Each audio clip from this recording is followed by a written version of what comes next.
କୌଣସି ଏକ ଦିନର ଏକ ସମୟର ବାୟୁମଣ୍ଡଳର ଅବସ୍ଥାକୁ ପାଗ କୁହାଯାଏ। ପାଗ କାହାକୁ କୁହାଯାଏ? କୌଣସି ଏକ ଦିନର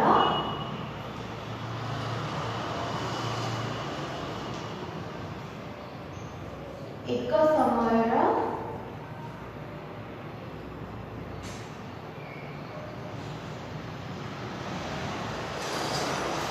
ବାୟୁମଣ୍ଡଳର ଅବସ୍ଥାକୁ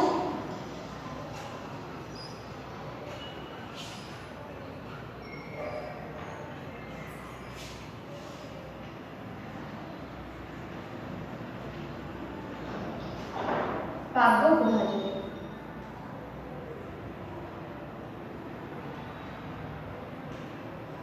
ବାୟୁମଣ୍ଡଳ କଣ କଣ ଅବସ୍ଥା ଅଛି? ଝଡ଼, ବର୍ଷା, ଖରା, ଶୀତ ଇତ୍ୟାଦି। ଏସବୁ ହେଉଛି ବାୟୁମଣ୍ଡଳର ଗୋଟିଏ ଗୋଟିଏ ଅବସ୍ଥା। ଆମେ ପ୍ରତ୍ୟେକ ଦିନ ବିଭିନ୍ନ ପ୍ରକାରର ପାଗ ଅନୁଭବ କରୁ। ଏହି ଚିତ୍ରରେ ଦେଖିବା, ଏହା କେଉଁ ପାଗ ଭଳି ଲାଗୁଛି? ଖରା ହେଉଛି, ପିଲାଟି ଛତା ଧରି ଯାଉଛି, ଏହା ହେଉଛି ଖରା ପାଗ। ଏହି ଚିତ୍ରରେ କେଉଁ ପାଗ ଅଛି? ବର୍ଷା ପାଗ। ଏହି ଚିତ୍ରରେ ଲୋକମାନେ ନିଆଁ ପାଖରେ ବସିଛନ୍ତି, ଶୀତ ବସ୍ତ୍ର ପିନ୍ଧିଛନ୍ତି, ଏହା ହେଉଛି ଥଣ୍ଡା ପାଗ। ଏହି ଚିତ୍ରରେ କଣ ଦେଖିପାରୁଛ? ଝଡ଼ ବର୍ଷା ହେଉଛି। ଆମ ଚାରିପାଖରେ ବାୟୁ ଘେରି ରହିଛି, ତାକୁ ବାୟୁମଣ୍ଡଳ କୁହାଯାଏ। ବାୟୁମଣ୍ଡଳ କାହାକୁ କୁହାଯାଏ?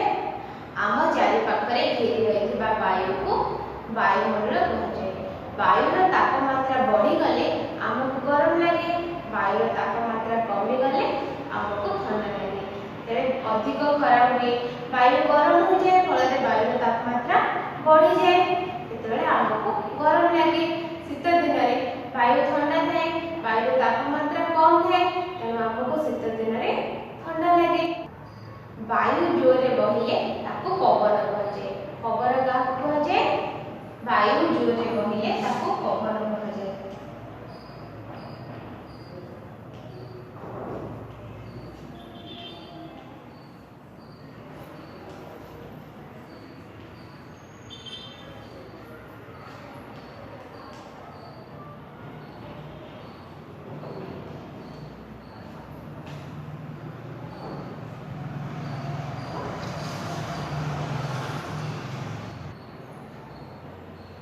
ପବନ ଯଦି ଅଧିକ ବେଗରେ ବହେ ତାହେଲେ କଣ ହୁଏ?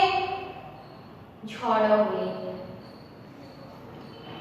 ପବନ ଅଧିକ ବେଗରେ ବହିଲେ ଝଡ଼ ହୁଏ।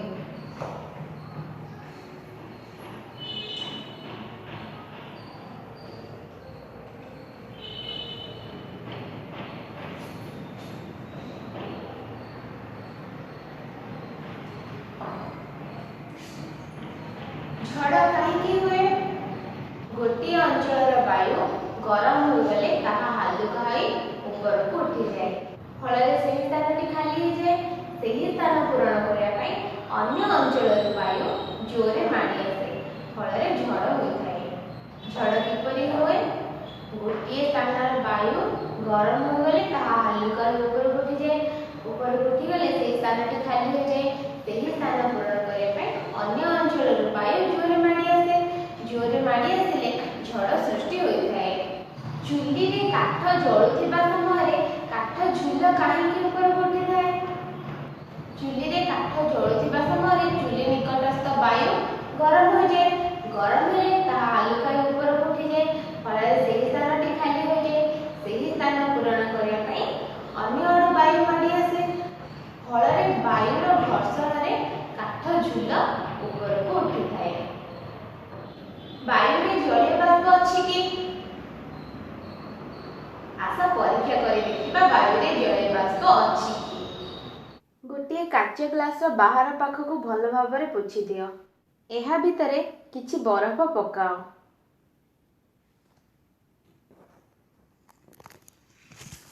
ଗ୍ଲାସର ବାହାର ପଟେ କ'ଣ ଲାଗିଛି କି? ନାହିଁ। କିଛି ସମୟ ପରେ ଗ୍ଲାସର ବାହାର ପଟକୁ ଦେଖ। ଗ୍ଲାସର ବାହାର ପଟେ କ'ଣ ଲାଗିଛି କି?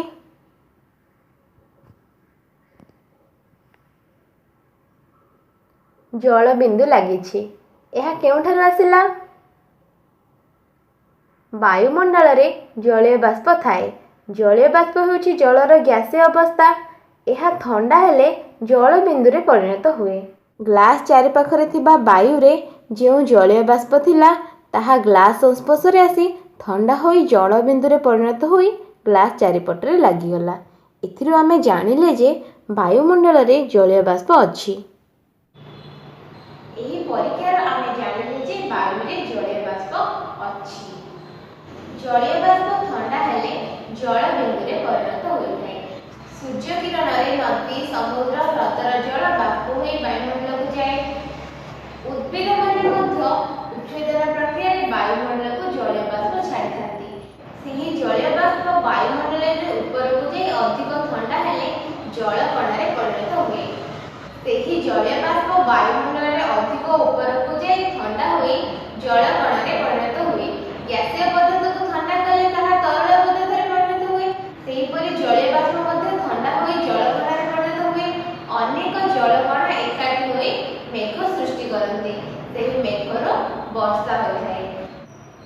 ଜଳ କଣା ଆକାଶରେ ଭାସି ବୁଲି ସୂର୍ଯ୍ୟ କିରଣକୁ ବାଧା ଦେଲେ ମେଘୁଆ ପାଗ ହୁଏ। ଆକାଶ ମେଘୁଆ ରହି ସାରାଦିନ ବର୍ଷା ଲାଗି ରହିଲେ ବର୍ଷା ପାଗ ହୋଇଥାଏ। କୌଣସି ଏକ ଦିନର ଏକ ସମୟର ବାୟୁମଣ୍ଡଳର ଅବସ୍ଥାକୁ କ'ଣ କୁହାଯାଏ? ପାଗ। ବାୟୁ ଜୋରରେ ବହିଲେ ତାକୁ କ'ଣ କୁହାଯାଏ?